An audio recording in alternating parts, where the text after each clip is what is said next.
1919 წლის 1 სექტემბერს გერმანია შეიჭრა პოლონეთში.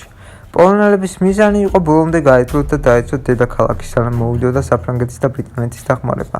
სამწუხაროდ საფრანგეთის ჯარი პირველი მსოფლიო ომის მერე ძალიან დასუსტდა და ის ფაქტი, რომ ჯარის სწრაფი მობილიზაცია საფრანგეთმა ვერ შეძლო, ასაბუთებს იმას, რომ საფრანგეთის ჯარი არ იყო ამ ომისთვის მზად.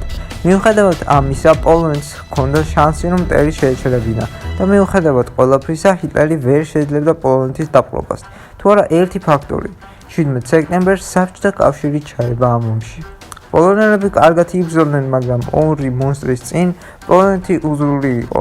1 თვე და 5 დღე იბრძოდა პოლონეთი, მაგრამ უშედეგოდ ორმა მონსტრმა ქვეყანა გაიყო და ერთმანეთს ჩამოართვეს ხელები. საბჭოთა კავშირმა მოატყუა თავისი ხალხი. გაზეთებში წერდა, რომ სულელმა და ბოროტმა პოლონურმა მთავრობამ ქვეყანა გააპარტახა, ომში ჩაიქრია და საბჭოთა კავშირი შევიდა ამ პოლონეთში, რომ ხალხი გადაარჩინოს და ზუსტად ამას ასწავლიდა საბჭოთა კავშირი ბავშვებს, რომ საბჭოთა კავშირმა პოლონეთი გადაარჩინა და ბალტიისპირეთშიც მაგიტო შევიდა. თუ კიდევ არ გჯერათ იმის, რომ საბჭოთა კავშირი იყო ჰიტლერის დროებითი მოკავშირე, 28 სექტემბერს ორივე მხარემ მოაწერეს გერმანიას საბჭოთა კავშირის მეგობრობისა და საზღვრის ხელშეკრულების დოკუმენტს ხელი, ანუ იგივე მოლოტოვ-რიბენტროპის პაქტი.